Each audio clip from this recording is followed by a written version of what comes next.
poker's legendary champions, next generation stars, and tireless ambassadors of the game, sharing their wisdom and guiding your journey to high achievement on the green felt. This is Chasing Poker Greatness with your host, Brad Wilson.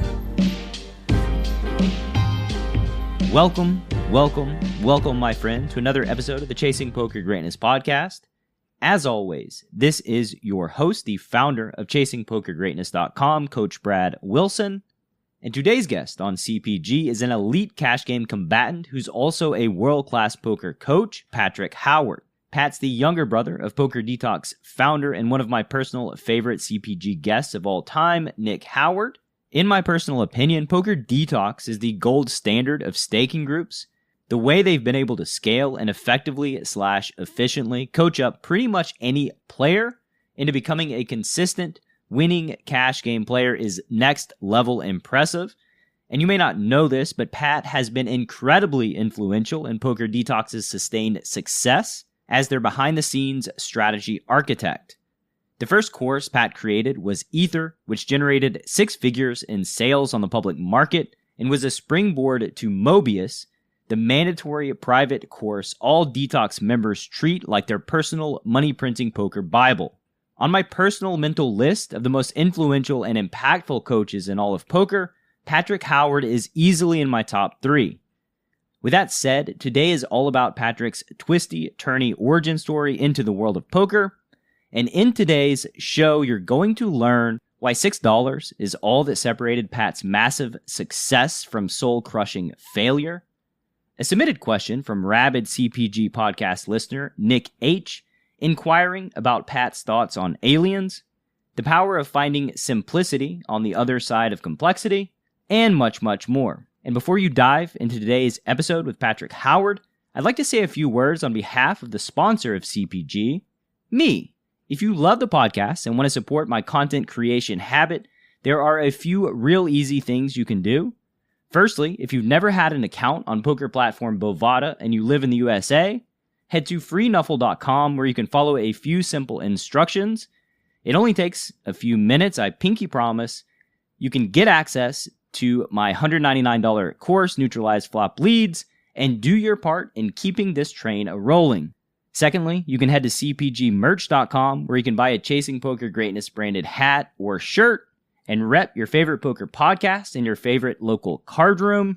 And finally, you can head to greatnessvillage.com where you can opt in to the CPG newsletter and level up your poker network by plugging into a community that includes a mix of hobbyists looking to take control of their poker destiny, hungry, aspiring poker pros, and elite cash game crushers. Those links are freenuffle.com, that's FREENUFFLE.com, cpgmerch.com, and greatnessvillage.com. And now, without any further ado, I bring to you the brilliant and wise beyond his years, Patrick Howard.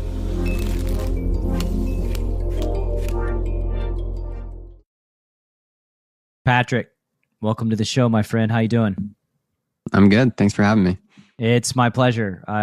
This has been a long time coming. Had your brother on many times and, really enjoyed our conversations at the Detox Street in Atlanta. It was only 14 or 15 months ago, but it feels like another lifetime ago. Yeah, we met under some pretty intense circumstances. Right. We literally met the day the shit really hit the fan with COVID. Right. I remember I met you at the Players Airbnb, and it was the first day where everybody was getting very concerned, and it was weird. You didn't know if you should shake people's hands. Yes. We were doing we were doing exactly what you're not supposed to do, right? A bunch of people traveling. Right. You're traveling. You didn't know if you could get a flight back, if you're going to be stuck in Atlanta. I remember I walked into the house and Landon was there playing, and we did one of these awkwards should we shake hands or do the we just fuck it, just shake hands because nobody's wearing a mask. We were it was 1 month later and everything had changed. Mm-hmm. Yeah, I remember we all sat around the TV and watched Trump give his address at the White House, and there was just so much uncertainty in the air. It was just such a weird time. It was, but for on the poker side, for me, the one thing that I'm very grateful and thankful for you guys, for you specifically, is the mass data research that you did, and like opening my eyes to a different way to think and study and train people to play poker has just been like invaluable for me personally, because it was the first real methodology that I heard about that I thought, oh, this makes more sense to me than anything else that I've ever heard as it relates to poker training ever. Yeah, I feel the same way. I can't really imagine studying poker in any other way. It just seems crazy to me. This is just this approach that I gravitate toward naturally. I'm a major data nerd, and it's worked for us. I'm glad that's working for you too. Yeah, I wasn't a major data nerd. So when I first started playing, it was all about like analyzing my own database, which was like huge for me in 2005. Like that was what I spent all my time doing. But then I learned like, oh, I am a data nerd. Like I love looking at this and trying to like fit the puzzle pieces together and come up with something that like makes sense and maximizes EV across the board based on like what humans are actually doing. It makes way too much sense to me. And it's very weird. We were talking in our pre-conversation how very few people have approached poker training in this way. It just seems kind of odd to me. Yeah, it is very weird. And I often feel like I'm like the first one to find this gold mine of information. And I don't really know how many other people are out there doing this type of work. It's hard in poker because people don't always, say publicly what they're doing. But it doesn't seem like there's a lot. I mean, I listen to a lot of podcasts and people talking about poker, and the 90% of the stuff that I spend my day doing, I don't hear people talking too much about. So it is kind of that feeling like something that other people don't know. And it's a good feeling, and it's hilarious that like, Nick just tweets about it. Like Nick will just like tweet out shit like, today, I hope today's the day that you realize that regs overfold in 3-bet pots by 13%, right? And I just look at that and I'm like, fuck, he's telling the truth, and like people just it's not even on their radars. Mm-hmm. Well, I mean, the downside of it is like most things in data, the results are extremely counterintuitive, and like the way you have to play if you want to take advantage of this information is scary and feels like you're spewing and just punting a lot. So like there are a lot of people, I think, even if you gave them this information and even if they knew that it was like technically right, they would still talk themselves out of using it in game because of just the risk aversion that we all deal with. And some people just aren't cut out to like truly put full 100% faith and trust in the data and play that way. Yeah, it's a performance failure. It's not even like it's just a performance failure, right? Like, and I mean that follows so many poker players around where like even, they'll go through like pre-flop boot camp and then post hands where they just mess it up horribly. And I'm like, why did you do that? Like you got like a 95 on the final exam, and this is like very basic. How did you mess this up? And like, there's just a real difference between knowing what you're supposed to do and doing what you're supposed to do. Yeah. But I don't have to tell you that. That's what Nick spends like probably 99% of his life trying to that's the gap that he tries to bridge. Yeah. I mean, just like getting people to not overfold is one of the hardest things. It's like what I spend so much of my time thinking about and doing. Right. It's anyway, we'll getting into the weeds a little bit here, but the way that I typically start this show off is by asking you about your story and, how did you get involved into this crazy world of playing cards? I was sort of just born into it. I've actually never talked about this publicly before, but I had a whole poker career before my current poker career. from age like 11 to 15, I was pretty much like a mid-stakes grinder online, and I played heavily with my brother's influence, obviously. But I guess to take a step even further back, my grandfather was huge into cards, and he taught me how to play 5-card draw when I was like 3 or 4 years old. I have a picture of us playing together when I was 4, and I think we might have even started earlier than that. And I just was so into it from the beginning. Like, those are some of my fondest memories from childhood, not just because I was spending quality time with my grandfather, but because it was like actually competitive. Like, I was really thinking about the game and trying to win. And I think he saw that and he really enjoyed it. So we would just like play endlessly. So I think it's kind of funny that, like, you know, before I knew how to read, I knew that like a full house beat a flush or a straight. Yeah, see, I have similar experiences playing like penny ante 7-card stud with my grandparents, my dad, and my uncles. And I had to be like 5 years old. And like, I vividly remember, like, you know, and my grandpa like knew all the lingo, like, it's down and dirty and like all this. So it's like, he'd obviously played somewhere, like from like a very conservative, like Christian background, who like doesn't really like the gambling. He had obviously been playing cards somewhere to like know, you know, just all the vernacular in poker. But I remember I've just always been a human that's loved games, and that poker just, it resonated with me massively from a young age as well. And then you said, how much older is Nick than you? Nick's 5 years older than me. So Nick's 5 years older than you. So Nick, was it Nick's influence that led you to playing online at 11 years old? Yeah, I mean, it's kind of a crazy story. But so basically, the way it started was Nick started playing pitch and also like small no limit hold'em cash games with his high school friends in the basement of our house. And we had a card table and they would just play. And I had always really liked poker, and I just like remember so vividly those poker nights. I was just so into it.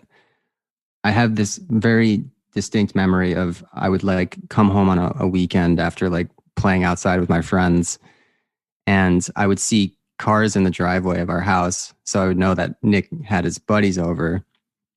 And then I would walk into the house and I would listen for this sound, and I would go to the basement. And even before I open the door to the basement, I would hear the sound of chips shuffling, and I would just go crazy. Like my heart rate would just skyrocket, and I would just run downstairs and I would watch them play.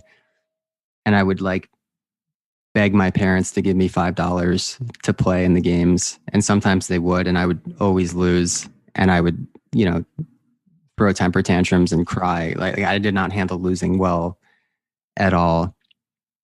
And eventually my parents said, like, look, you know, this isn't fun for you. Like, you have to stop playing. Like, there's no more money. You can't play poker with Nick and his friends anymore because you get too upset when you lose.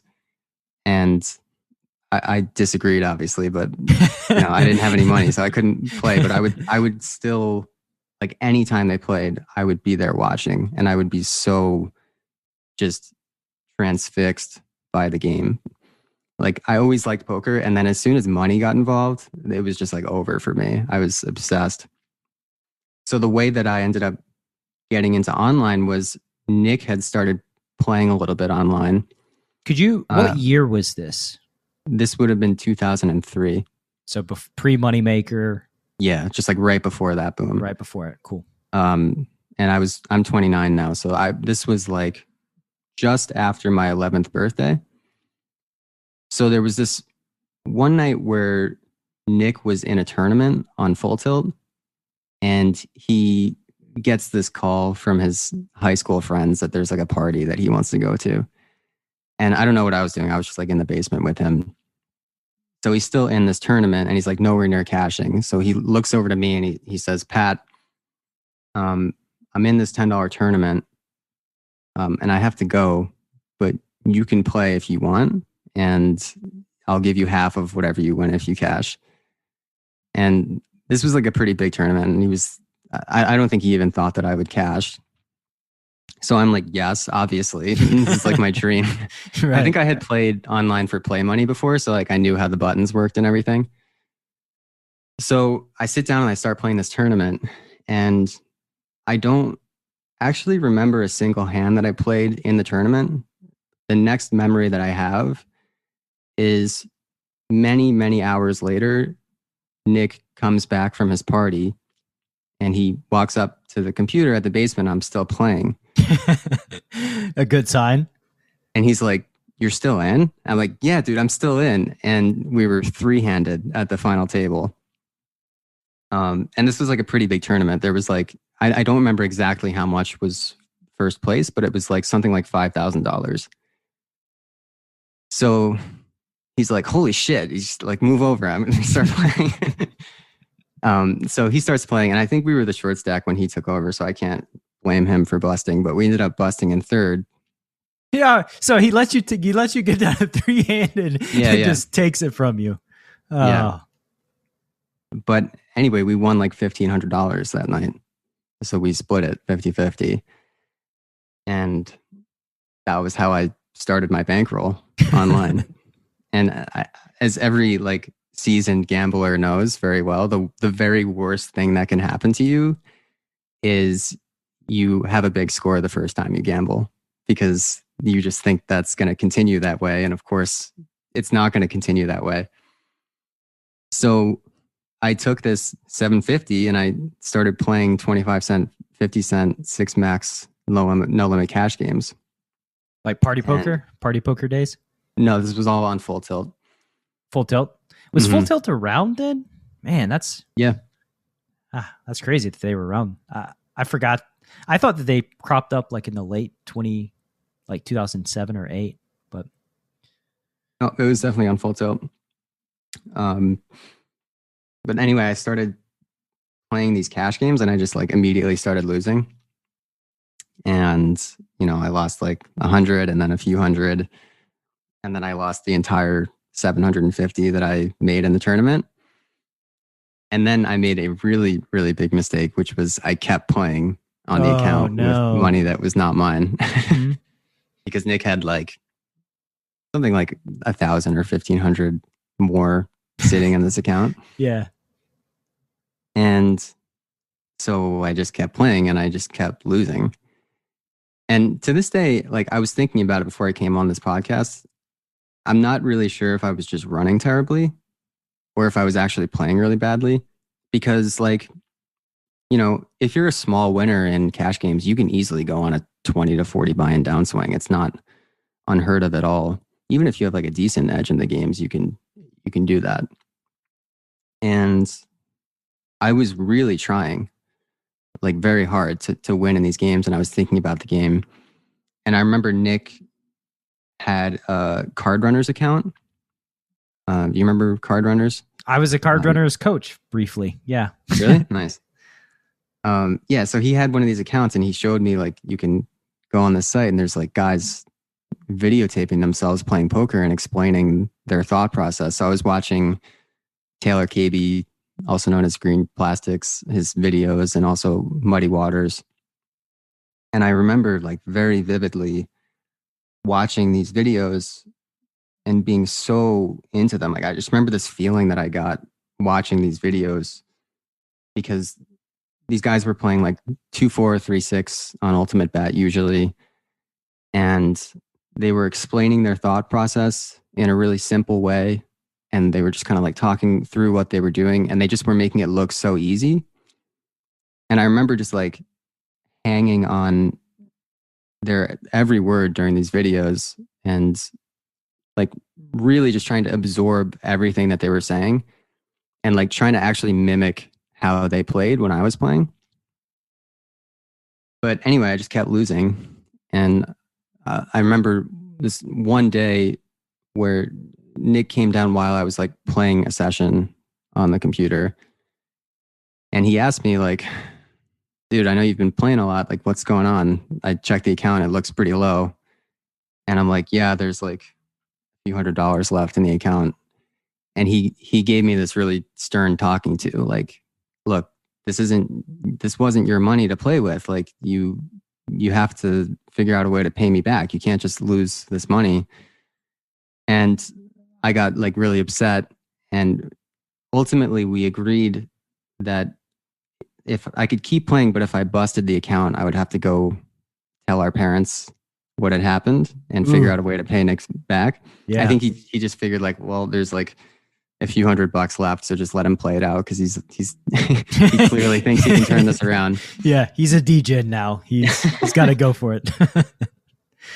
So I remember this one day where I'm sitting at the computer and I have the cashier balance open and I'm just staring at the number, and there's like $6 left in this account. It's like $6 and change. And I'm just staring at this number like, all right, like, this is it. It's over. My life is completely over after this. I'm going to lose this $6. And like, you know, I had a good run. I made it 11 years. And then I'm going to go have to like tell my parents that I lost like over $1,000, like more money than I've ever seen in my life. And I have no idea how I'm going to pay it back. Like I'm 11. I can't even go get a fucking job. Like, what am I going to do to pay this money back? I'm like literally shitting my pants. Like I am having so much anxiety about this debt that I'm in that I'm having like an upset stomach all the time. And I'm like having difficulty sleeping over this. It was like just a terrible, terrible situation. The fact that you're a poker player now is like astounding. Having gone through this. Yeah. But anyway, so I'm staring at the $6 and I'm just like, okay, I'm going to play the smallest sit and go that they have. And which I think was like a $1 sit and go on full tilt at the time. So I play this $1 sit and go and I win it. And then I'm like, okay, I've got like $12 now on the account. So I'll just like play like a $3 sit and go. And I win that. And I just went on like the sickest heater ever. And I was playing sit and goes, I was playing cash games, I was playing MTTs, and I just started winning everything. It was just like I was drinking from a fire hose all of a sudden. I just couldn't not make money. So I made like 1,000 back, and then I made the 2,000 back, and I was back to even with Nick and everything. And then I made another 1,000 and another 1,000. And like a couple months later, maybe even like 6 weeks later, after Nick gave me that talking to, I remember bringing him down to the computer and opening up the cashier, and it had like over $6,000 in it. And he was just looking at it like, dude, you're ridiculous. Like, this is so ridiculous. So I never busted. I managed to turn it around somehow. And he transferred that money out of his account. He gave me my own account to play on. And I basically grinded like mid-stakes cash and tournaments for like 4 years heavily with Nick. We just played like all the time. And so, yeah, that's how I got into playing online poker. Yeah. So everything hinged on that $6, the last $6. I do sometimes wonder like how different my life would have been, at least for that like next 5 years, if I had lost that money. I just have no idea what would have happened. It's just crazy. And it seems like you loved playing poker more than Nick did, because like if he's not checking his account balance or whatever. Yeah, well, he was on Stars and Party too at the time. Okay. So I think he was also playing a little bit on Full Tilt, but he sort of just like gave me that account temporarily to play on. Yeah. And he was playing on elsewhere. But we were just both completely obsessed with poker at the time. Like there was just nothing that could get in the way of us in poker. Why do you what did your parents think about that? Yeah, that's a good question. I was actually just about to say, like, I feel like I should say where my parents were, because that's probably where what people are wondering. Our parents didn't like it. They definitely tried to talk us out of playing. Like any parent would. They were just like, you know, this never ends well. Like, people who gamble just always lose. Like, you guys shouldn't be doing this. But my parents were always really good about treating us like adults, even though we were kids.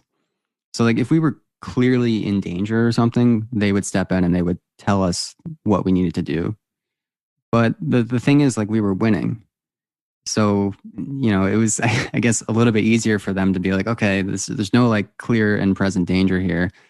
And if we tell them to stop playing poker, they're just not going to. Like, they're going to figure out a way to play no matter what we do.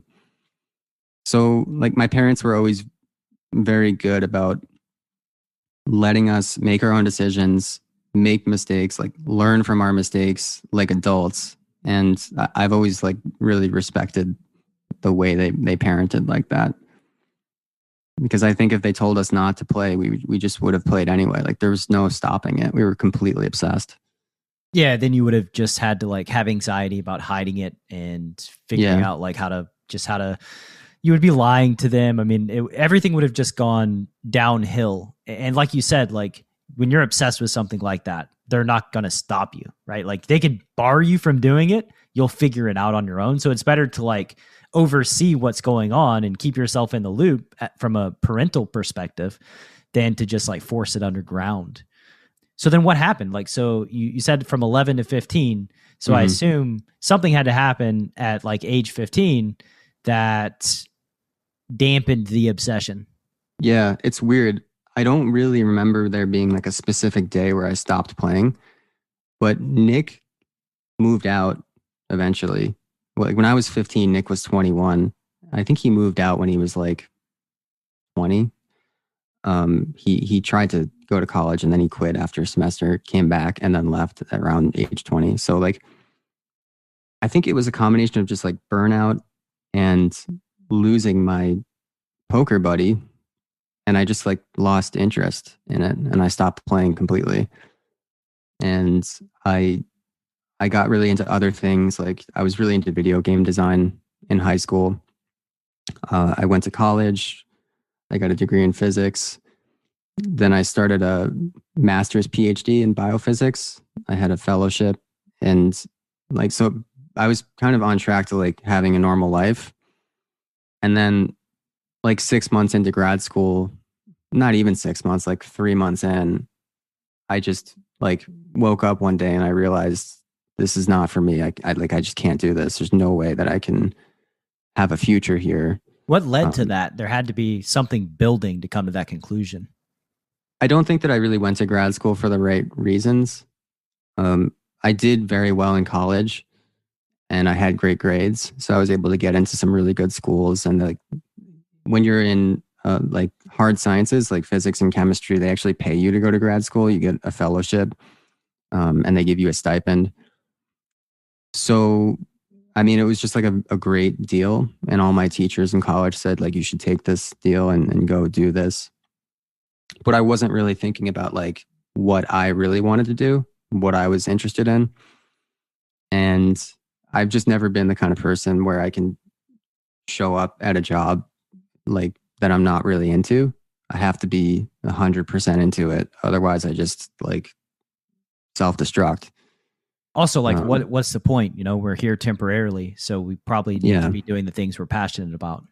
Totally. And it doesn't matter, like, so like one of the things I was thinking about when I got into this field was biophysics is essentially using techniques in physics to do medical research. So I thought like, well, this is a really noble profession. Like I can save lives and stuff. And that's one of the reasons why I got into it. But it really doesn't matter what your profession is. Like if you're not really interested in it and engaged in it, you're not going to accomplish anything really significant anyway. So you're better off just doing whatever you're really interested in and like actually achieving something. Because, you know, even like poker, I mean, we've talked about this in the past. It's a zero-sum game. It's actually a negative-sum game. Like we're not helping society, but you never know what things are going to lead to. So I don't really like think about that. I just like know that this is what I like to do. And, you know, maybe it'll lead to something more important someday. Or, you know, maybe it just will make me a lot of money and I can put that money to good use someday by donating it or something. But anyway, I quit grad school and then I just like did some soul searching for a couple of years and worked in restaurants, just kind of like, chilled out. And then I just got back into poker because Nick had started his Coaching for Profits program, and I met all of his students, and they were making a bunch of money on Poker Master at the time. And I just knew that I wasn't done with poker and I had to get back into it. So that's what I did. So let's pull back for just a moment, because I assume that like when you quit school, like how did your parents react to that? Like giving up the stipend, the fellowship, and then just like not really having just kind of being flying in the wind, basically trying to find yourself. They tried to persuade me to keep going, like any parent would, I think. But really, like, I tend to be someone who like thinks about stuff a lot. And I remember I was like journaling a ton during this period and like really thinking about this decision. It was just so clear to me that I was in the wrong place. And I think they understood that. So they supported it. Like they've always supported me, even if they didn't totally agree with the decisions I was making. And it wasn't actually even that hard of a decision to make. And I've never regretted it for a second since I've made it. And in fact, actually, one of the most peculiar things about quitting grad school was how many other graduate students came up to me just before I was leaving and said, like, I really respect what you're doing. Like, I have been thinking a lot about quitting graduate school and like my parents won't let me, or, I just am too scared to do it. It was kind of bizarre how many people came up to me and said that.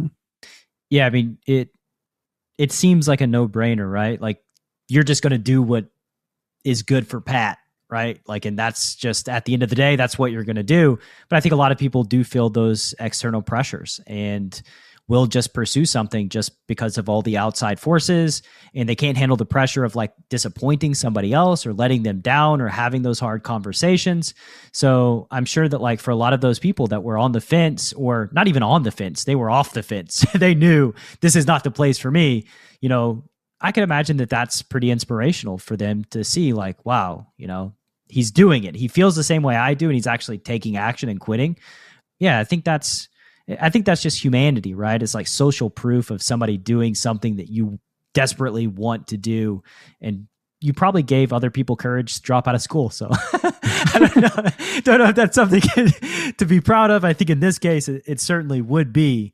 But really, you gave people the ability to pursue their own passions and live a life that's more true to themselves, which ultimately, what could be better than that, right? Mm-hmm. Yeah, maybe. If I did influence anybody, I think I am proud of that. So poker was a big part of Nick's life forever, right? Like it never kind of went away for him. Yeah, he always kept playing. Right. So when you dropped out, why restaurants? Why not poker? Did you think about poker? Was it on your radar at all? No. In fact, so I had played for like a month in college. I randomly started playing on Full Tilt again. This was like just before Black Friday. But other than that, I like didn't even play a hand for pretty much 10 years. So when I quit grad school, I wasn't even thinking about poker. I was really interested in food and travel, and I still am. And I still think I would like to maybe be like a part owner of a restaurant someday, or like a pizzeria or something. And my brain was just fried after being in physics and just like studying all the time. So I just wanted to like work with my hands. And I just said, okay, well, I tried to do like the right thing and that didn't work. So I'm just going to do like whatever I want to do next. And I just wanted to work in a pizzeria. So that was the next thing that I did. So Nick didn't try to influence you. Like, no. So there was like, poker talk, right? Like you had to be around. He had to talk about it sometimes with you. Yeah. Although like surprisingly little, I don't remember like even talking that much about poker with him. But things just like lead to other things randomly in life. And basically what happened was I like worked my way up in this pizzeria, and I got really close with my boss, And he had a cousin in Italy who owned a restaurant. And I told my boss, I want to go work in Italy in a restaurant. So he set me up with a summer job in Italy, which turned out to be a nightmare because the chef in this restaurant was like a Gordon Ramsay type guy who would just scream at everybody constantly. So I went to Italy, worked there for a month. I was like, this sucks. I quit that job. And then Nick randomly was having a retreat for his CFP players, his coaching for profits players in Spain. And I was just backpacking around Europe, like with the little money that I had for a few weeks. And this trip just coincided. So he was like, hey, why don't you come cook for the house and I'll pay for your rent and you don't have to pay for anything. So I went and I cooked for these guys for a week. And I just ended up like pretty much falling back into the poker world that way. And then no looking back after that, right? Like, so did you just quit your job at the pizzeria when you quit in Italy, did that end that relationship with your boss in the US too? Or could you have gone back? Sort of. Like I have kind of fallen out of touch with him. But it was like an amicable like thing with the restaurant in Italy. Like he wasn't upset with me or anything. He actually kind of felt bad because he didn't know what situation he'd led me into. Right. But no, I'm still on good terms with him, but just not really in touch as much. What was the question? It was basically like, did you just quit your job with your boss in the USA when you were cooking for Nick's CFP and then just dive directly into poker? Yeah, pretty much. I just like after that trip, I had this feeling in my gut, like, okay, this is the next thing that I'm going to do. Any reason why, like why you felt that way? I mean, you said the money and how successful. So some like social proof there with Nick's coaching for profit people. Yeah, I think that was part of it. I don't really know though. Like there was a specific moment after the Spain trip where I went to Japan with some other friends and I was sitting on the bullet train, which is, if you've ever been to Japan and rode the bullet train, it's like you can hear a needle drop because Japanese people are so quiet and polite and it's like perfectly silent. The train runs perfectly silently. And it was weird. I just had like this very euphoric feeling come over me. And I just knew, okay, this is the next phase. I know what I want to do now, which was an amazing feeling because I had just felt like I had no idea what I wanted to do for so long. So I think it was just like, I was just ready to get back into it. I needed to take that break. And then after the break, I was just ready. Yeah. Nick would inquire more about intuition and all these feelings of like, why did you feel that way, Pat? There's got to be a reason, right? Like, there are some things where like data and science just don't really work or help that much. I'm like very big on just going with my gut on a lot of things. If I can't like get data on it, then I'm just going to like check, like, especially for like major life decisions, I'm just going to check how I feel in my gut. And a lot of times it's just really obvious for me. Yeah. I mean, it's like the subconscious mind is still operating and seeing things and will give you feedback and direct you one way or the other. And like, it's kind of pointless to try to explain why and see all the data. But like, I just believe it's based on something like that is just happening subconsciously and it just manifests in a feeling. And like, you either trust yourself and trust that feeling and move forward or you don't. And most of the time when I trust that feeling, like if things go to hell in a handbasket, it's when I do something against that feeling typically. So like the regrets that I have in life are like going against that feeling. So I just tend to always trust it if I'm on the fence. Yeah, totally. So you get the feeling. You're back into poker. What did the journey back into poker look like after so many years off? It was rough, actually. Like the first year was pretty bad. Like we've been pretty lucky with the Poker Detox Coaching for Profits program. It's pretty much grown like significantly every year since we started it.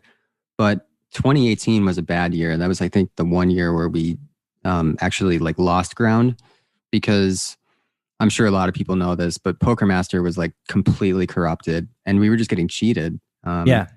It was like, it went from like a gold mine to like just collusion and cheating everywhere, to where like you couldn't win seemingly like overnight. Yeah. And I mean, I don't know what other people's experiences were. I imagine it's scary when you're one person playing, when you are staking 10 people who are on that site, and it's just like every day you check what the results are and they just lost more money. I mean, it was like a terrifying experience. So yeah, I basically like got back into poker and like went straight into a year of hell. Congrats. Poker Master thing. The worst time, if it would have been 1 year before, Yeah. it would have been great. But we survived that period. And, you know, at that time, there were a lot of new tools coming out, like hand to note. Can I, one sec, so you say we, and so like, what was your role within the coaching for profit, right? If you were, because you obviously, your brother is Nick. I mean, was it pure player? Were you doing administration? I pretty much immediately started working on the course content for him, because like he had course materials for his students, but it was just a lot of one-on-one, like just verbal teaching, and like things were not that organized. And the way that I learn typically is by creating the material that I would like to go through if I was a student. I don't know why, I've just always learned best that way, by like putting things into my own words and creating my own course for myself. Yeah, it's interesting you say that, because I didn't know that about myself until I started making a bunch of courses. And then I realized like, oh, I know this stuff inside and out by the time a course goes public, because like I've taught myself. And so like, it's really just a great methodology for learning anything, is just making something yourself. Yeah. Yeah, totally. So yeah, I was playing poker, not full time, but I like probably half the volume a full time player would play, and learning at the same time, and also just kind of like trying to absorb everything my brother was teaching all of us and package it into a course. So he was kind of like supplementing my income for that work. So I didn't have to immediately rely on winning from poker, which was a good deal for me. So you did have awareness of like, oh, we're getting crushed on Poker Master, like from the back end every single day. All of our guys are getting destroyed every single day. So the course itself, tell me about like, how did you go about creating this course, like in a way that made sense to you? I mean, poker is just a really complicated game. So it's just kind of about taking as many core truths as you can and packaging them into something, and trying to cut out all of the extraneous just bullshit, complexity. Yeah. So like, I've always tried to make like as simple of curriculum as possible, and pretty much like just try to, like I said, just absorb everything that Nick knew and put it on paper, put it in a format that a player could read and digest in, you know, a couple of weeks. And eventually we reached the ceiling with that. And like I was saying before, at this time, there were a lot of new tools available that weren't around when I played poker 10 years prior. Hand to note is the main one. Allows you to do database analysis on huge databases of hand histories, and like solvers too, obviously. So pretty quickly, like maybe a year after I started to learn hand to note. And I think just because of my scientific background and just the way that I think, I was able to like use those tools a lot more effectively than most poker players from the start. So that was when I started just doing a bunch of my own data research. And I pretty quickly figured out that like Nick was right about a lot of stuff, but there was also a lot of stuff that we were just totally wrong about, and started changing the strategy and just upgrading the strategy like from there. And yeah, I got really into that type of work.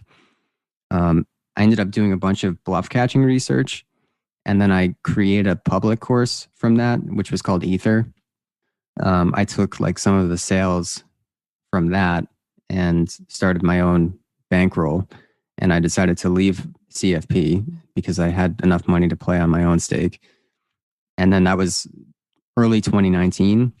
So for all of 2019, I played full time on my own stake. And I moved from 1-2 on Bovada to 5-10 and 10-20 relatively quickly. I think it was like 6 or 7 months.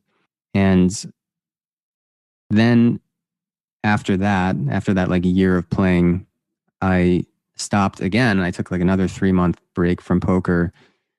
And I just took all of this research that I had done over the past couple of years, and I decided to create a new course out of it, which ended up being like a huge research journal, basically.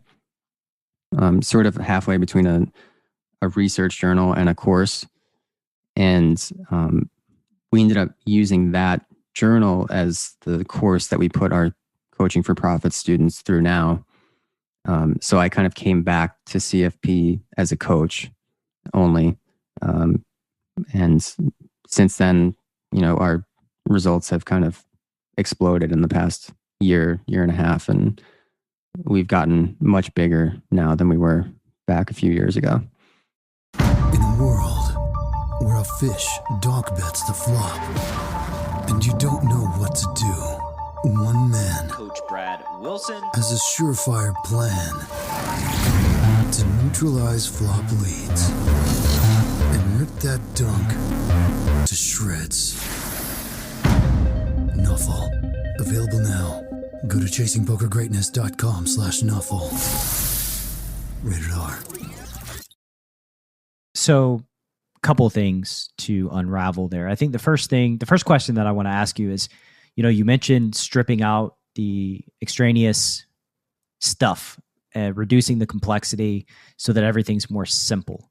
Why value simple over complexity? Because this is, something that I see in the poker world where like I'm always trying to press my guys to simplify so that they can execute. And they're always like rebelling and trying to increase the complexity. And then they just fail to execute. So like, why did you value simplicity, or was this an intuitive thing? Or was it a conclusion that you had come to? I guess it was fairly intuitive for me. I've always valued simplicity a lot. And I think the reason I value simplicity over complexity is because when your decision-making process is too complicated, a lot of times what happens, especially under pressure, like when there's a lot of money on the line, is your whole framework just falls apart. And what you end up doing is actually just surrendering to whatever your cognitive biases wanted you to do in the first place. And you're not actually using what you know at all. So I would actually rather take a slightly less accurate strategy that I can execute simply and consistently than a more complicated strategy, which might be more accurate in theory, but then it completely falls apart a certain percentage of the time and I make a huge mistake. So like a lot of my coaching is more like trying to eliminate mistakes, big mistakes from players' games, and accepting, more than average, like smaller mistakes that don't really even matter too much in the grand scheme of things. Yeah, it's like the difference between like a Tesla has something like 20 parts and a typical car has like 200. And like when you have 200 different parts, you have so many different failure points for your vehicle. So like something breaks, like it's off the road more than it's on the road. And the Tesla, like one thing breaks, like,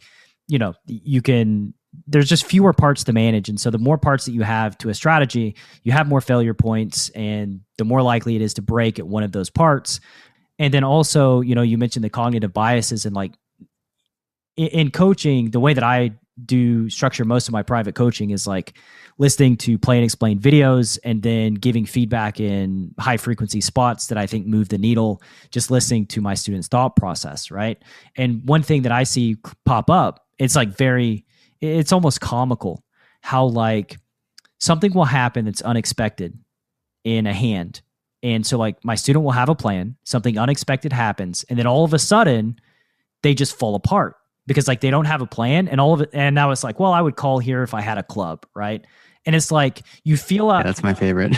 yeah, right. Like they feel this high emotion, and then like now they're just searching for a narrative that makes sense to justify, this emotional decision that's clearly biased, right? And like you just see it at like even high level players. It's like, well, I didn't expect this. Well, maybe I would call if I have a spade. It's like, no, like you really think this whole hand hinges on like whether or not you have a fucking spade or not? Like, like let's be real here, But it just happens, we're human beings, and like we have to accept that we're human beings, we're emotional creatures, and we're just biased. Yeah.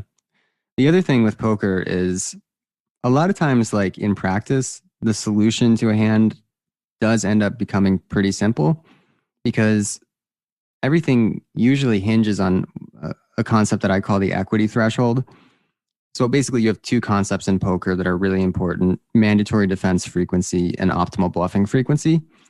And those are just based on like the size of the bet that you choose and the pot odds that you're giving to your opponent. And like, so a lot of people are used to these days studying GTO solutions where the computer is balancing everything perfectly. It's exactly sitting on these equity thresholds. And the only thing that it can really do to like gain an edge is like go deep into these like crazy little blocker effects. And, like most of that stuff in an actual real poker scenario is just doesn't even matter. Usually, and this is where the data comes in, your opponent's going to be overfolding on the river, or he's going to be over bluffing or under bluffing. And like what actually happens when that is the case is like if someone's over bluffing, you end up just calling all your bluff catchers usually. If somebody's overfolding, you typically do always fire a bluff if you like have no showdown value. So that's, I think, why things end up becoming pretty simple in practice a lot of the time is because of that equity threshold concept. Right. And which just like reverts back to, okay, so now which spots are villains overfolding, over bluffing, under bluffing? And then how do we take advantage of that? Right. Like in built into, my courses specifically, which to be fair, like I value simplicity, and I know that like my courses are more complex than yours in some aspects. But like it comes down to like, okay, so we have like a value bet threshold, right? Like we have bluffing thresholds, and like when you hit it, you bluff. And when you don't, you either bluff catch or, check back to realize equity. Like if, you don't meet your value bet threshold, well, then, you shouldn't bet because anytime you get called, you're losing money. Therefore you should just check back. Right. And it's just, it's understanding, I guess, at least my experience with this, I understand so much more the mechanisms that drive actions and like what all is happening. And then, then it's just a matter of like picking out, oh, this person's just overfolding here. Therefore, we're just going to over bluff, and that's going to make money just kind of across the board. Yeah. And I should clarify. So my definition of an equity threshold is the point at which it becomes profitable to put more money into the pot.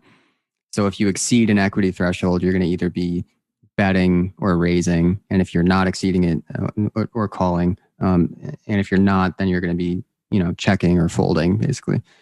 Yeah. So I did have a question submitted from the audience. A guy by the name of Nick Howard wanted me to ask you about your thoughts on extraterrestrials. So we'll That's not surprising. Go down that. Yeah. He's like, hey man, you got to throw Pat the question about extraterrestrials, which I assume doesn't have anything to do with poker, but excited to hear your thoughts. Well, like most people who have a training in physics, like who have a background in physics, I definitely think aliens probably exist. Like the universe is just too big, and there's too many planets out there that could hypothetically support life that it just seems insane to think that there are not. Fermi paradox, right? Well, the Fermi paradox is kind of what throws that for a loop, which is like, where are all the aliens if there are supposedly so many out there in the known universe? And I don't fucking know. Like, I'm not going to bullshit you. I don't really believe that aliens have visited us. I mean, maybe they have, but just in a way that we couldn't even perceive. I tend to just disregard like all of the news that's coming out about aliens being spotted in UFOs, like the government talking about UFOs. I mean, I guess it could be true. It seems bizarre that it's always like on some fuzzy potato camera that looks like it was released like from the 50s. You know, like you can listen to Elon Musk talk about this on his last Joe Rogan interview. He's basically just like, look, if there were aliens here, I would know. Like they would tell me. And so far, like I've seen no evidence. Like show me, basically my take is just like, show me the HD photo of an alien, like on an actual cell phone camera from 2021. And then, yeah, totally, I'll believe it. But like, I don't know, the evidence seems lacking so far. Man, Elon Musk, that's a pretty big ego. Like I would know if the aliens are, what if they're just like watching to see if like how destructive we are, if we like make it out of this next phase without blowing ourselves to bits. Yeah. I mean, it could be that they could just like see us and be like, well, this planet is fucking crazy and they're constantly at war with each other. And like, we don't want to mess with that. Yeah, or like, they're going to flame out on their own. We don't need to talk to them. Or it's possible that just like every advanced civilization flames out before they get to advanced space travel.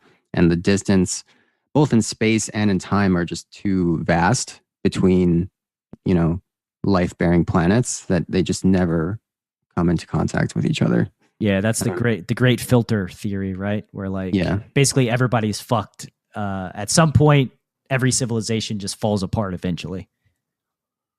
Yeah, but Nick and I often get into arguments because he likes to like have a lot of crazy theories and I'm more just practical, I guess. Come on, man. You can't just like, you know, sate his curiosity just to do it. What's a crazy theory? Since he had me ask you this question on the podcast, like what's a crazy theory that Nick has? I mean, I don't know. This is like sort of a politicized topic, but we were talking the other day about the COVID vaccines. As you know, I'm pretty like pro vaccine at this point. I think the data is pretty clear that like for most people, it's the right decision to make based on what we know. I'm a very practical person, but I also think I'm a very open-minded person. Like I'm ready to change my beliefs if I'm presented with new evidence. And also, like I accept that I can be wrong about things, even if I hold pretty strong beliefs about them. So like most people who are, well, I don't want to like generalize, but I get the feeling like a lot of people who are pro-vaccine will encounter like a vaccine conspiracy theorist and they will just dismiss them. But like I actually always try to talk to those people and hear them out because like if they know something I don't know, I want to know that. You know, I'm more interested in seeking out truth. But so I was having this conversation with Nick about the vaccines and he felt like there's something potentially nefarious going on with the vaccines and he's skeptical of them.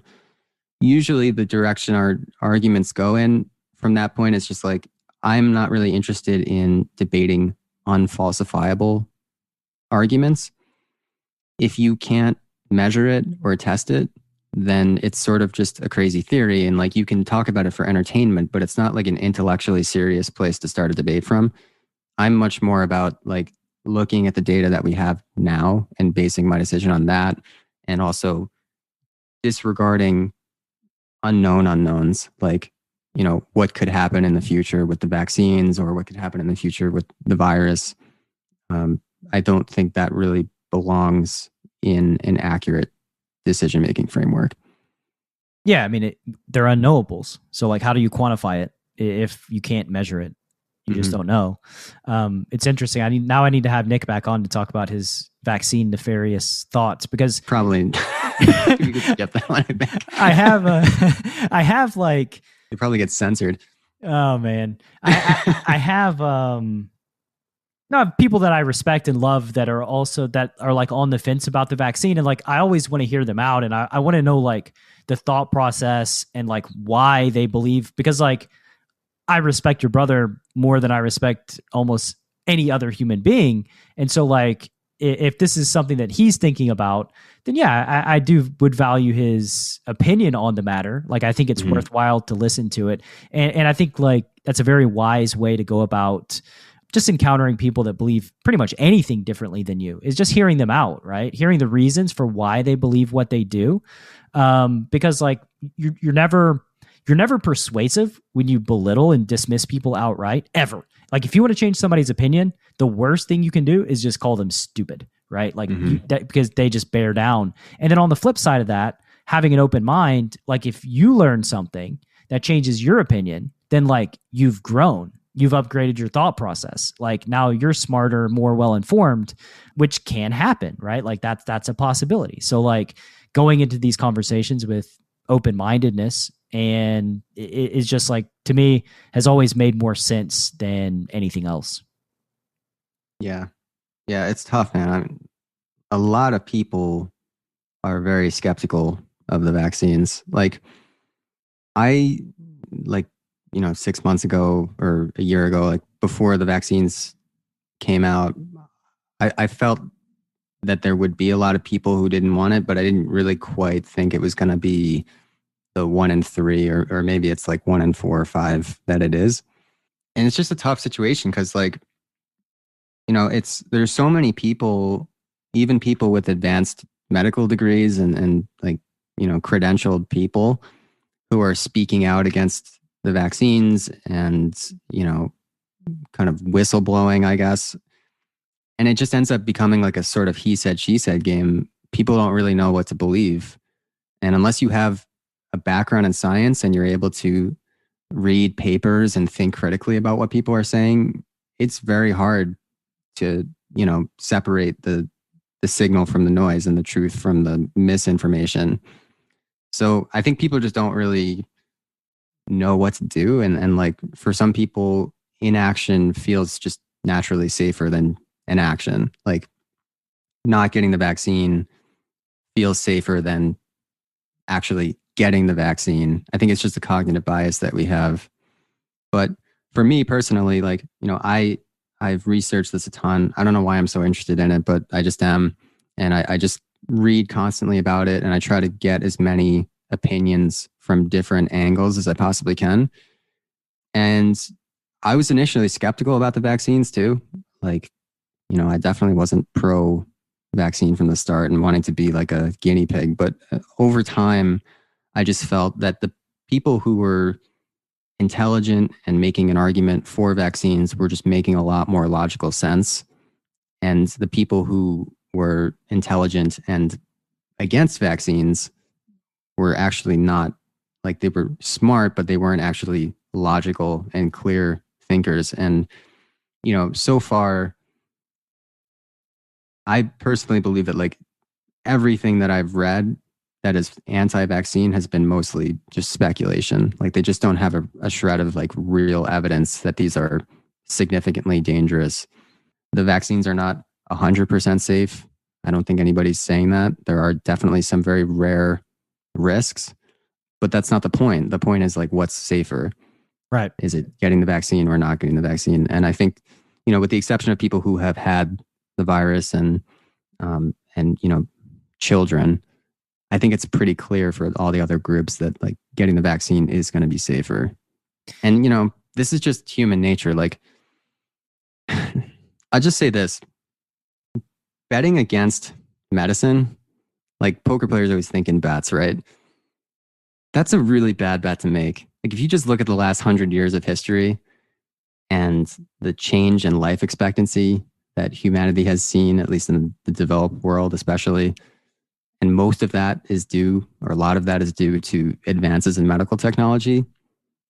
Like, you don't want to swim against that current. Like, it's like pretty certain that even for relatively new medical technologies, taking the medicine is going to be better than not taking the medicine. But people have always resisted new medical technologies. Like every time anything, something that we're used to now, like antibiotics or something, anytime that's come out, there have been people who have been skeptical of it and who haven't wanted to take it. And then, over time, it becomes clear that, okay, this is safe and this is a clear net positive. And then it becomes common. And then it's just, on to the next new technology. Yeah, I mean, and it's not even just the uninformed. Sometimes, like I know with like germ theory, right? Like doctors, when they were delivering children, used to never wash their hands, right? Like they didn't want, and like the mortality rate of the mothers was like through the roof. And like the data came out that like, oh, you should do this. And like the doctors who had been delivering kids for decades would not change their stance. Like basically for everything to change, they all had to die. And the next generation had to take their place for there to be change across the board. So like, yeah, I mean, it's human, right? It's human to have a belief and then just stick with it, regardless of like whatever data, whatever information that you get presented with. And I mean, the problem I think that especially with this vaccine has been the politicization of it. God, that's a tough word. Yeah, it's tough.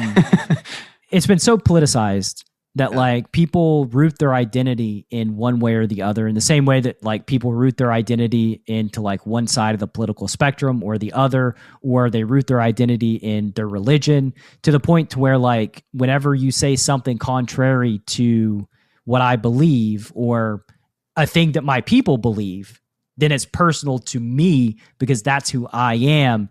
And that just creates natural resistance to new information and kind of evolving based on new known things. And I think for the listener to just bear one thing in mind is like, try not to make your identity be these things.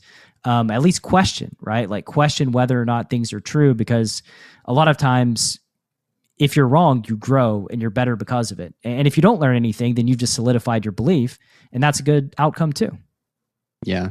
And I should say, like, I'm definitely not a doctor. Like, I'm not giving anybody medical advice. I'm not even really trying to convince anybody to go get the vaccine. Like, I have mine. I don't really care if you get yours. But, I think it's good to try to just help people make a decision based on facts and true information instead of misleading information and like potentially conspiracy theories causing you to make a pretty dumb decision with your health.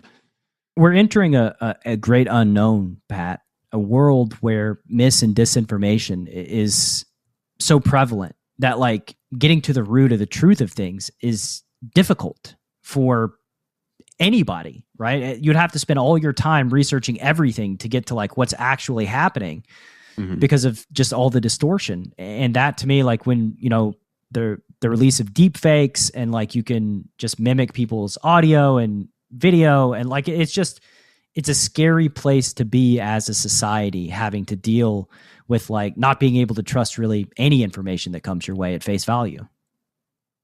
Yeah, I think the data have shown that like not too many people actually get fooled by like the fake news.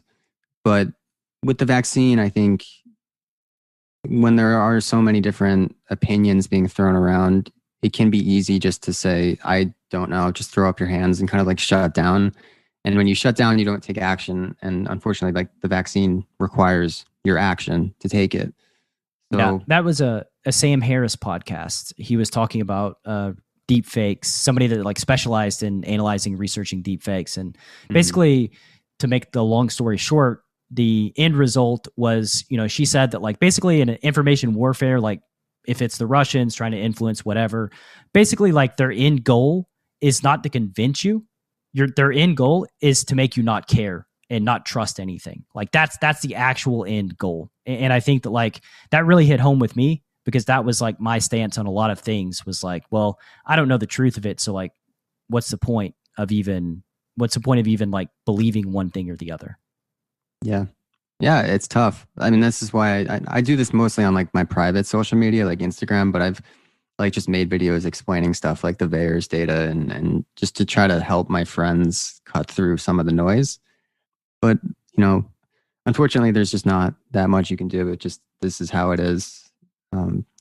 I will say I'm pretty apprehensive about the future right now. Like I think a lot of people think COVID's over, and I don't think that. I mean, I hope that it's over, but I have a really bad feeling about the fall and winter. Like, it's summer right now. We know that this virus is seasonal. It's being quiet right now. And I just feel like we're making the same mistakes where we kind of let our guard down. Not that we shouldn't be getting back to normal, but I mean, there's just two things mainly that I'm concerned about. One is there are a lot of people who still haven't been vaccinated. And the second thing is this Delta variant is like definitely infecting people who have been vaccinated. It's getting past the vaccine. So I think a pretty likely scenario, unfortunately, is when this kind of explodes again in the fall and winter, we're going to see a lot of cases in people who haven't been vaccinated because Delta is more infectious than the original strain. And we're going to see deaths in that group. And then fortunately, I think everything I've read so far has shown that, like, if you have a vaccine and you do get infected with the Delta variant, your symptoms are not as severe. So I think we might not see nearly as many deaths in the vaccinated population, but we're still going to see an explosion of cases in the vaccinated population. And I guess I'm concerned. I don't see how people are not going to lose their shit again when that starts to happen. So maybe a bit of a dark note to end the podcast. Yeah, like I mean, unfortunately, I do agree with you, and like I guess the biggest eye opener going through the pandemic is just like how ill prepared we were as sort of like a society to deal with a pandemic, and like, what if the death rate was much worse, right? Then what would have happened? And inevitably, there will be another pandemic. I promise that. That's not COVID down the road, because there always is. And like, will one be critically devastating to population and humans as a whole? I don't know, but right now I'm not uber confident that we'll be able to clear that hurdle whenever it presents itself in the future. Which, yeah, that's I think a little pessimistic or dark too, but that's just my gut reaction having lived through all this the last year. Mm-hmm. Do you have any more thoughts on that before we go back to poker for a minute?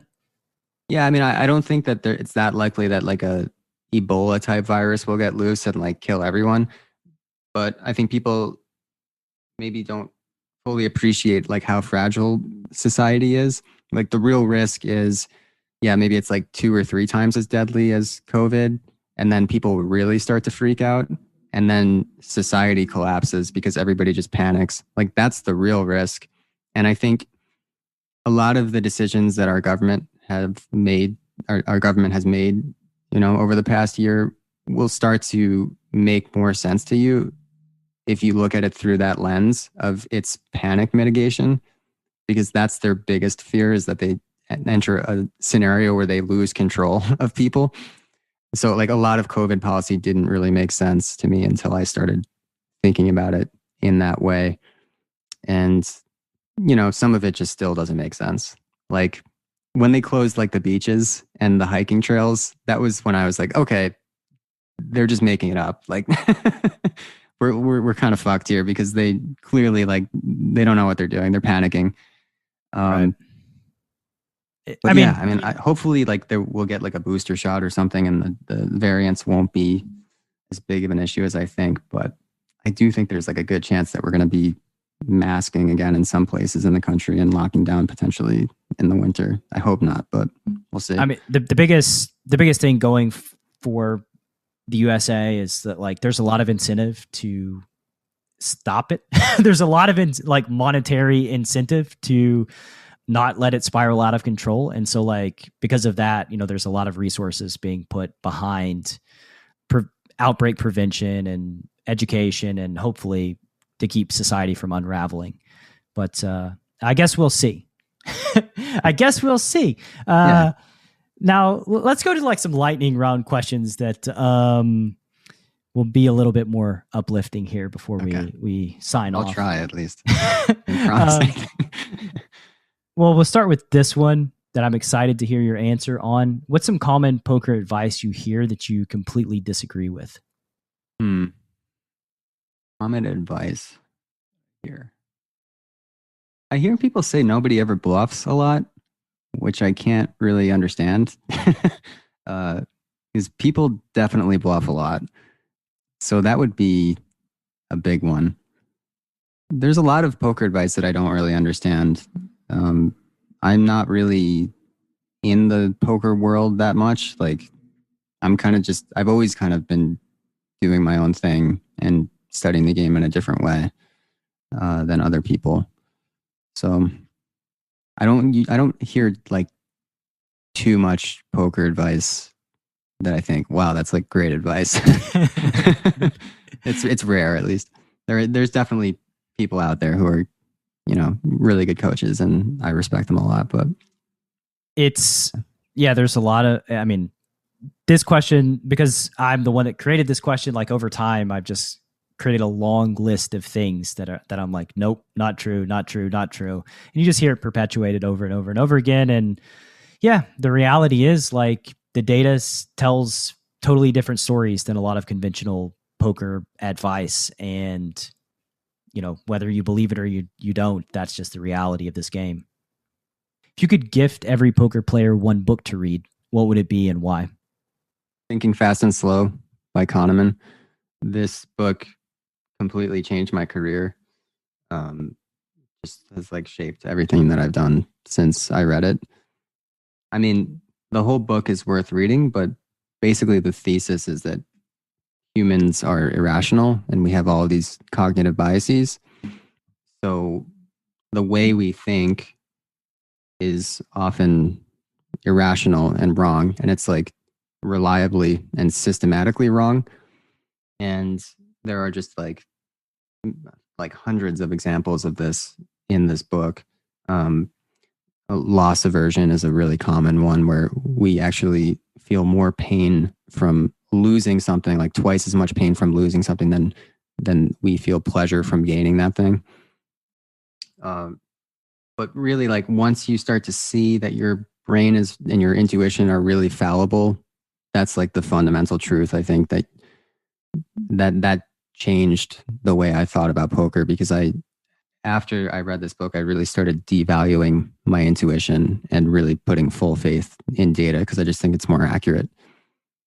Yep. And I mean, like I said at the beginning of this podcast, right? Like, I've had to deconstruct, in the same way that you said, Nick had a lot of things right, but then a lot of things were not right. Like, have to deconstruct sort of, the anecdotal evidence that I was basing my intuition on in a lot of spots when you get confronted with like different truths in the reality of this situation. The way you respond when you're confronted with being totally wrong about something is really important. Like, a stupid person, if they have a belief and you show them like a poker belief, let's say like a raise is underbluffed in this situation, and you show them data on it and you say, actually, you're exactly wrong. Like, this is overbluffed. A stupid person will just ignore you. A smart person will be like, okay, I was wrong about this specific example. A really smart person will be like, oh, I was wrong about this.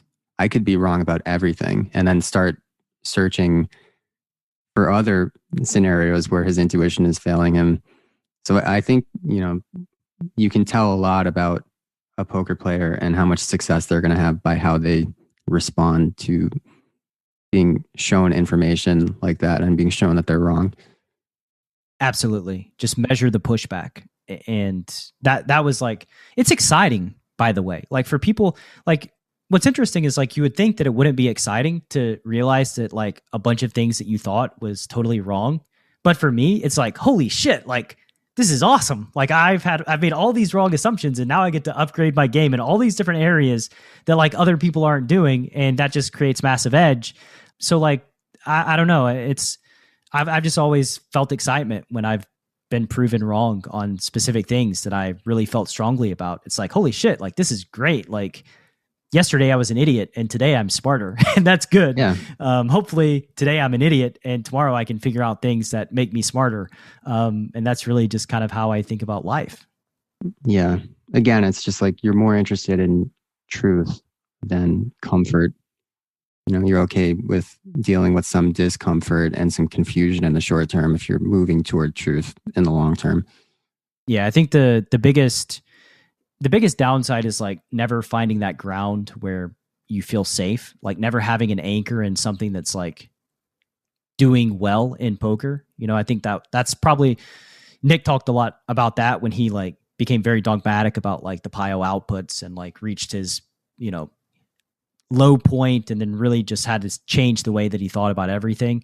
Like when you're sort of out on the ocean in your boat and you're going every which way and you've got nothing to grasp onto, and like beginner poker players, this is something that happens where like one day they'll think something's great, then they'll hear something else the next day, and then they'll think that's great, and then like the next day they think something else is great, and so they just never make progress and they're just always kind of flailing around. And I think that's the scariest place to be as a poker player. Yeah. And to people who feel like that, I would just recommend like finding a coach who has an established strategy that wins, and, you know, find that anchor.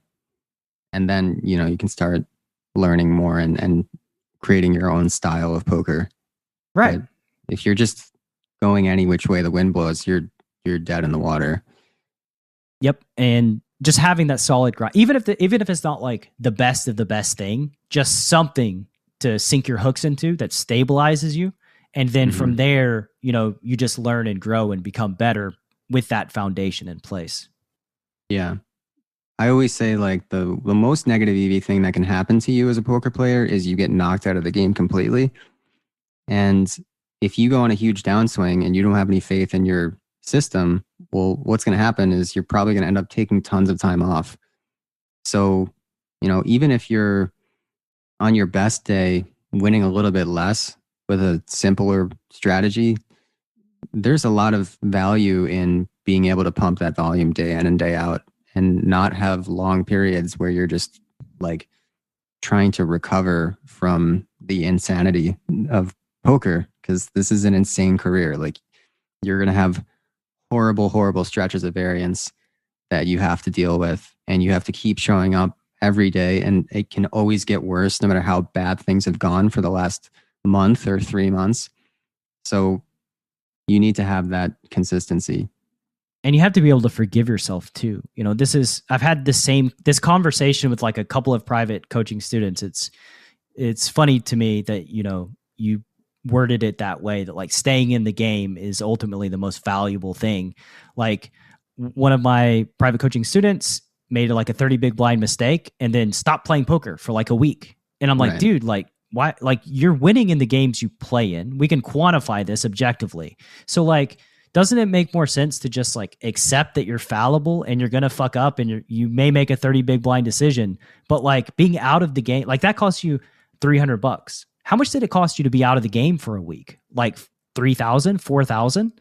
Yeah. It's not even close. And then another situation was somebody that was shot taking that basically singled out the strongest player at their table in a live game full of fish, and then played a big pot, like with a hand that's probably plus EV, but very small plus EV, where if they get busted and lose a big pot, they're out of that game. And now they can't realize their edge against any of the fish over the course of that session. Like staying in the game is ultimately more valuable than grabbing a small edge against, you know, the strongest player at the table. If you have infinite money, go for it. Do whatever you want. But if you don't, you have to consider that, because it is a variable that matters.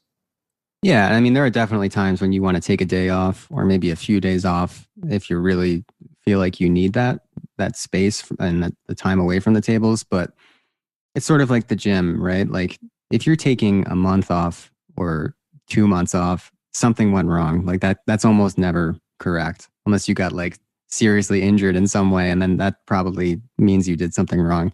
Right. Exactly. So, I mean, and you should rest. You should actively rest. I believe you should disconnect from everything, really, like all the electronics, just totally disconnect on your active rest days as a poker player. They're important for rejuvenation, avoiding burnout, and all those sorts of things. But like, if this is your job, you got to show up. And like, you make a mistake, guess what? We're all fallible. We all make mistakes. you just play the next hand, forgive yourself, move on, and try to do better tomorrow. Mm-hmm. Do you have any projects you're working on that are near and dear to your heart? Yeah, I'm working on a pretty huge project right now, actually. I'm starting my own public course with Matthew Marinelli, who's part of the Poker Detox crew. It's called Poker Detox Elite. And whereas CFP is more like for low stakes to mid stakes players who are just trying to get their footing and start a career, this course is more for people who are already making a significant amount of money playing poker and like really want to take their game to the next level. So like the goal of this course is to just prepare you for pretty much any game on the internet. And it's a lot of one-on-one attention. It's all of like the exploitative stuff that we teach our players in CFP, but it's also all of my new research in 2021. And I haven't like spoken about this too much, but basically I've moved away from exploitative research. Like I feel like I've pretty much picked all of the fruit on that tree at this point. And if there are things that I've missed, like it's probably not huge stuff at least.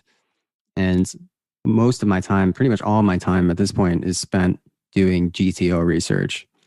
So ultimately, you know, I want like sort of a hybrid GTO exploitative system. And I want players to be able to either revert to a totally balanced strategy if they feel like they're playing opponents that they don't know where the exploits are yet, or, you know, pull out some big exploits if they do feel like they can do that, like especially at the fish, because there are still fish at very high stakes games.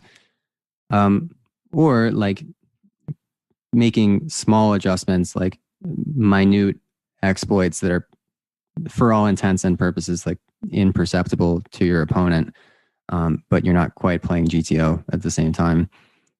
So that's what I'm working on now, and we haven't launched the course yet. We've launched a wait list, so you can apply on our site for it if you're interested. And I think what's the URL? If you just go on pokerdetox.com and click on the Elite tab, it will bring you to an application form, and we will review that and we'll let you know if you look like a candidate, and then you'll go on the wait list, and then we'll email you details as they come out. But yeah, I'm really excited about this project, and I'm working like crazy right now to get it finished.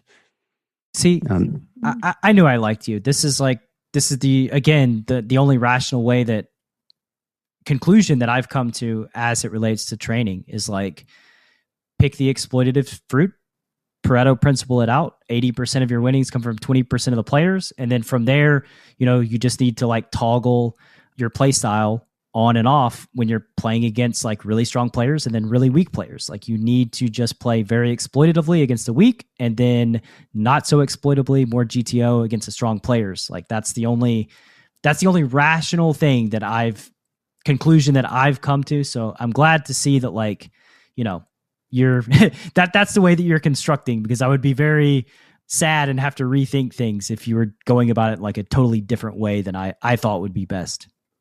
Yeah, that's always the progression that made the most sense to me. Just get the exploitative win rate and then focus on learning how to balance your strategy. Right. That's why like all my courses right now are targeting fish specifically, because like that's where most of your money comes from. Like you can believe whatever you want to believe. The truth is most of your money, most of your win rate comes playing against these specific players. And if you're not maximally exploiting them, you're just leaving money on the table. Mm-hmm. Yeah. I feel like that's sort of an open secret in poker for some reason, that like people just spend most of their time studying how to play against regs when I think people think they know how to max exploit fish, but they don't. They don't know how to. No, they don't at all. I mean, it took us a lot of time to come up with our max exploit strategy that we use against fish. It's not as simple as you would think it is to figure out exactly, you know, what is the best way to maximize value and to maximize your non-showdown EV when you have a bluff against a fish. What are the best lines to bluff in? It took a lot of work, but we've accomplished that now, and now I'm moving on to more nuanced things. Yeah, I mean, I think it's easy to fall under the impression that like you're winning money against fish and like that's good enough. And like it's easy to find winning strategies against the fish. That's like really easy. It's much more difficult to find like the best winning strategies against fish specifically. That requires more work than you would imagine, and the strategies and the solutions are not always super intuitive, even for people that have been playing poker for most of their adult lives. So if you could erect a billboard every poker player's got to drive past on the way to the casino, what does your billboard say, Pat Howard? Poker billboard? Doesn't have to be about poker, but it's on the way to the casino either way. Oh man.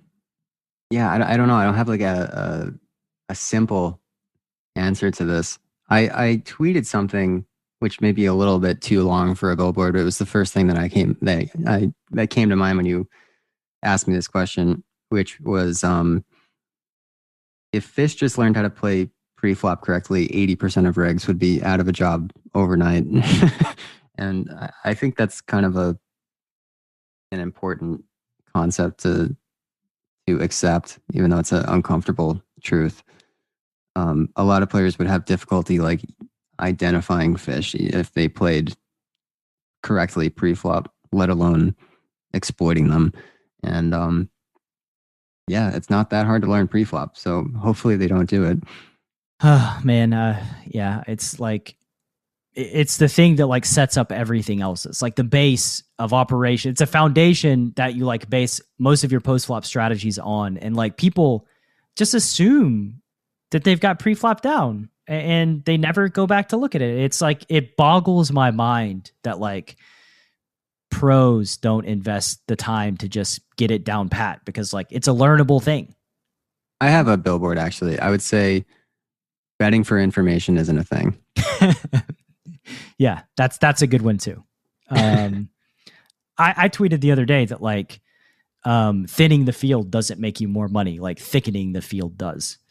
Because like, what do you mean by thickening the field? Like, you know how people are like, I raised a 15 at 1-2 playing live so that I can get it either heads up or against two players. Like that's like the goal or their job, right? When the reality is like, yeah, if you have aces and you raise whatever and 9 people call you, you're going to win less often, but you're going to win more money over the long term. So like, don't be afraid to take flops 5 and 6 ways and just learn how to play multi-way instead of trying to like thin the field down to heads up or 3 ways or whatever it is.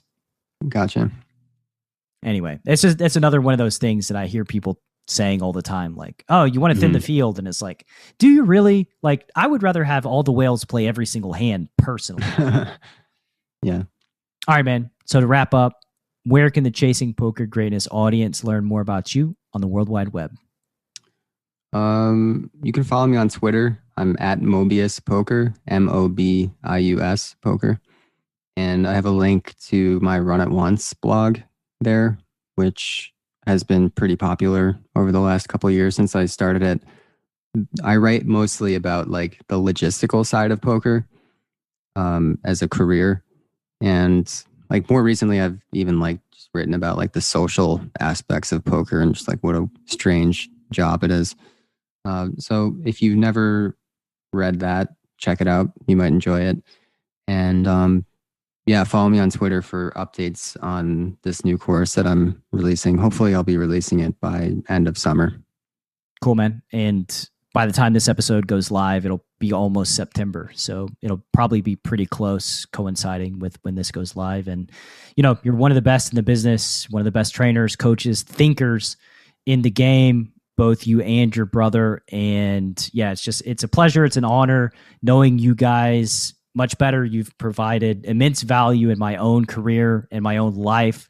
And, you know, I'll have to have you on again for round 2 sometime in the near future. Yeah, thanks, man. I appreciate that. And I appreciate you having me on, and I'd love to come back sometime. Take care, man. Yeah. Thanks for listening to Chasing Poker Greatness. You can subscribe on Apple Podcasts or on your favorite podcast app. Go to chasingpokergreatness.com to get the newsletter, join the Greatness Village community, book a coaching session, or dive into the latest data-driven poker courses. Follow the show on Twitter at CPG Podcast.